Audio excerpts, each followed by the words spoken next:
Welcome back. The day is looking fantastic. The sun is out, clear skies, but it's still windy and cold, as I've been reminding you to stay warm. But we have a breeze of warmth that just came into the studio. Lovely lady, advocate Nyari Maphosa.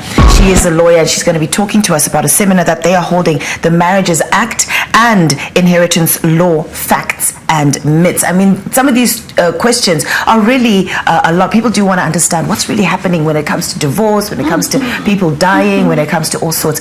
Advocate Nyari, good morning to you. Good morning. How are you? Very, very well, thank you. Now listen, as I did say, a lot of questions are centered around the issue of marriages and what to do after a divorce, or whichever, who takes what and what happens. Yes. So for this seminar to happen, was that the inspiration behind having the seminar, or was there something else? Well, you know what? I am a lawyer who does radio shows. I've got like 5 radio shows every week. Wow. And I'm trying to educate the nation on the laws, on whatever relevant laws could affect them. And, you know, as I get feedback from people and as I'm just dealing with some cases, I just get great trepidation to say, oh my goodness, people out there have no clue. You know, the average Zimbabwean does not know the law in general. And then worse, laws pertaining to marriages, laws pertaining to inheritance, and yet that touches everybody. And I'm sure you remember that there were some audios doing the rounds, you know, saying, oh, you know, small houses are now, you know, they're now in. If you have like 5 years being with someone, you're married to them. Oh, yes, you don't need lobola anymore. It was, so that whenever it goes around, then I get calls, you know, to say, can you come and clarify this? Can you come So I'm like, why don't we like try and just set a platform for people who might not have access to, say, radio shows when they do, because then, you know, they're at work or they're in court, whatever. So let's come together and let's talk about it, you know. Let's dispel the myths with the facts. Yes, exactly, that's it. But you know, when you start looking at it, Nyari, look, you can have 2 people live together for over 25 years and then there's no marriage certificate or whatever. So in that situation, I mean, maybe to just lull down some of the questions that people would ask, who are they married traditionally, legally, or what? I mean, look, they've been living together for a long time, so if somebody dies in that instant, who gets the property, or what happens? You know what, to start off with, the law is very serious. Right. We would not have laws if the laws can apply or can't apply, you know, at some point at people's whims. So if you are married, then you are married, and the law tells you you can be married customarily, and without registration you can be married customarily. With a certificate, you can be married under the civil law, right, which is your Chapter 511, which is monogamous, but a lot of people don't really get what monogamous means. But maybe we can educate them, though, after you've just explained this one. But anyway, when we say monogamous, is one man, one woman. Exactly. But I don't think people really mean it when they get into it. They just sort of like see it to, you know, like doing the motions, going through the motions. But anyway, so if the law specifies to say you get married in this way, there's no way that when you just shack up, then you're married. There's just nothing like that. How does the law work like that? You know, where there's nothing written. Yes, there's nothing written. There's nothing. So if you stay together, and you stay together for however long, you're not married. What do we say in Shona? Yes. That is what it is.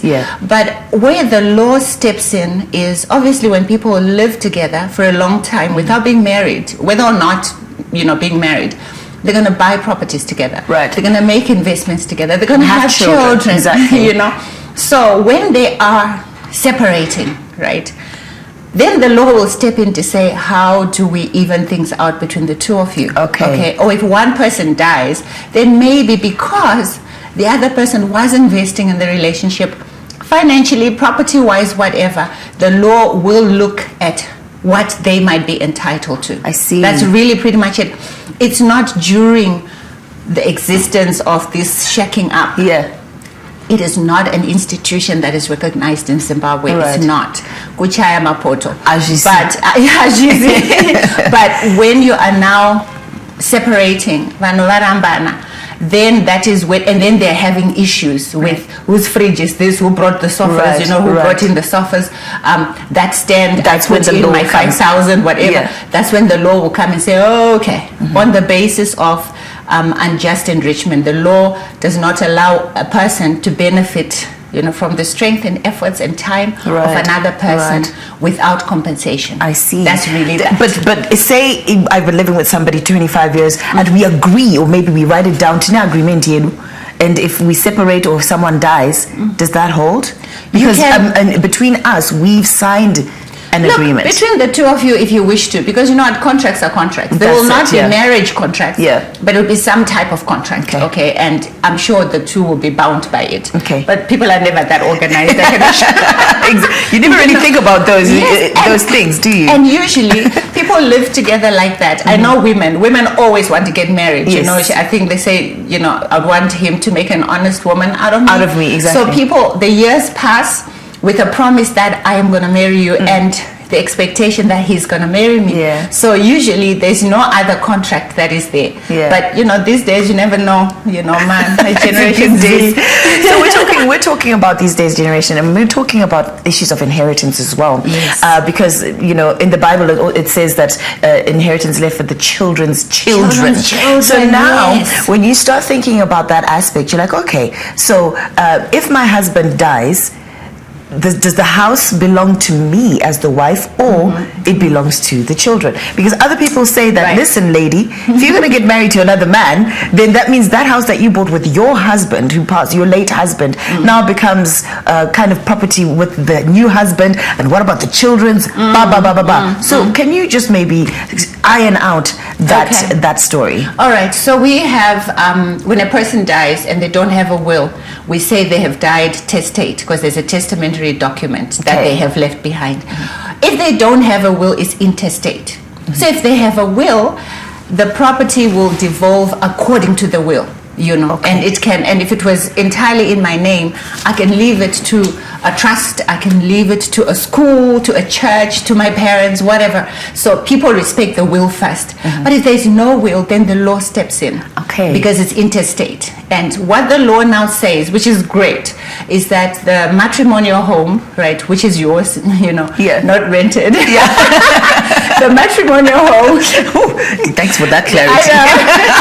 So the matrimonial home goes to the surviving spouse. I see. Whether the surviving spouse is a man or a woman, right? So because some people are like, exactly. No, if you're a spouse, you're a spouse. So the surviving spouse is the one who gets them that main house, the matrimonial home, whether we're living immediately before the person passed away. And then the balance of the estate is shared between that spouse, if it is under the general law, that spouse and the children, or if it is under the customary law, then it's shared generally amongst the children. I see. Right? Yes. But what if there's only one house? They didn't have a car, they didn't have anything else. No money in the bank, nothing. You can find situations. It just goes to the surviving spouse. So the children, remember, the children are the children of the surviving spouse. So then you would think that the surviving spouse would then at least cater for the children. I always give like a scenario, which is really, really sad, and that's something we're going to be touching on at the seminars. It's where you have Mary, who's married to George, and the house was in the name of Mary, or maybe they got married and Mary already had a house. Then that became their matrimonial home. Right. Okay. And then, God forbid, Mary dies. Right. And then the surviving spouse, and she dies without a will. The surviving spouse is George, and he's the one who takes over the property. And then he marries Lucy. Right. Oh. And again, he doesn't have a will. And that house would belong to Lucy. The house would then go to Lucy as a surviving spouse. And sometimes, many times, to the exclusion of George and Mary's children. Wow. And that's the thing where we say, before you remarry, you need to get this legal education so that you can at least maybe set up a trust, maybe do a will, leaving the property to the children, of the first couple. Yeah. Because otherwise then they get nothing and it's all like gone down the drain. But listen, you are having this seminar. Yes. And where is this seminar? The seminar is going to be a celebration center. I think everybody knows celebration center. Yeah. Borrowdale Road. Yes. Swan Drive, Swan Drive, exactly. And it's going to be on the 15th and the 17th of July, which is next week, actually. The 15th and the 17th. So you can choose to come. No. Okay. So you can come on the 15th, or you can come on the 17th. Because, just for convenience. Absolutely. We figured it's during the week, so some people might be busy on a Tuesday, etc. Yeah. So, we are going to be dealing with a lot of questions. A lot of these issues, because I do know you're going to have a lot of these questions like, oh, this is mind-blowing. So we're going to be talking about our small houses now allowed. Is RORA still there? Exactly. Or where does the RORA go to? Exactly. Yeah, if there's no father or all sorts. Precisely, okay, that's fantastic. So how much is a ticket? A ticket is $25. So we call it an investment. That is an investment, because, think of it's it. Important. It's education. It's education, right. And, like you're referring to the Bible, it says, go to the anthill, you sluggard. Exactly. Learn of his ways and become wise. So you're so much better off making plans and decisions in your life with information than without information. And social media is not a place to get information. Please know that, so, and yet that if somebody, a big influencer, just posts something, people are like, hey, did you hear? That is what it is. And we are also going to have eats. Fantastic. I'm coming for the eats. Exactly. I'm coming for and the I was food. just thinking of the investment thing to say. When you go to a lawyer for consultation, I mean, you're going to pay like $100, $200. Exactly. But for $25, you can get everything that you need in one package. Information, food, and entertainment. Because you have Prudence Katomeni. We have Prudence Katomeni on the 17th. Yes. We've got Fusion 5 Mangwiro. Oh, yeah. On the 15th. And then, of course, on both days, we've got Breeze, because I sing with Breeze. Sing with Breeze as well. So really looking forward to that. Listen, Nyari, you're doing a fantastic job. And I think, having a heart and a passion to really allow for this education to come within marriages is important, because look, the future does unravel itself with information. Absolutely. You have to have everything written down. So that's really great. So anybody can attend this, married, singles,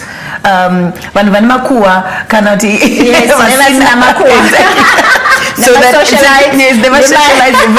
Everybody, The key is to get information. Marriage officers, please make sure you come. Lawyers, unfortunately, lawyers have also, because they don't really understand this fully. Sometimes it's not as simple. It can be a bit complicated. Please do come. Professionals. Anybody who's about to get married, anybody who is in marriage, anybody who is out of marriage, about to get into another marriage, all these questions, they just somehow, one of them or other, they refer to you. Well, listen, from what we've discussed on this interview, I mean, the questions that we've thrown about in the air are answers enough for, and a little bit of a tinkle to say, I think I need to learn more. Absolutely. And I mean, guys, look, you have the liberty to write down questions as well. Are you going to have a question and answer segment in that? We will try and have, even like a little bit of a one-on-one. We'll have maybe 2, 3, 4 lawyers. We'll be there ready to just serve people, who might pro bono. have a specific pro bono on the day. Pro bono on the day. Entertainment, pro bono, stuff that you would pay, as you're saying. Yes, and we have the Legal Resources Foundation that is busy printing out tracts. Okay. So people can take away, so that after you have heard what you've heard, you still have something to go home with, which you can refer to in case you forget. Yes. So that's amazing. Perfect. Thank you so much, Nyari, for joining us this morning. I think this is going to be phenomenal, and I'm looking forward to being there. Thank you for having me. That's excellent. So, guys, there we have it. Seminar happening at Celebration Center, $25. Chete. So please make sure that you make your way there on the 15th. That's one day, and the second day is the 17th of August. From time 6 p.m. to 8 p.m. to 9 actually. To 9 We've p.m. extended it to 9 because a lot of partners. It's gonna be and we want people to have time to enjoy the music. Yeah, exactly. So 6 p.m. to 9 p.m. Make sure that you are there. Thank you so much, Nyari, once again. Thank you for having me. See you again soon.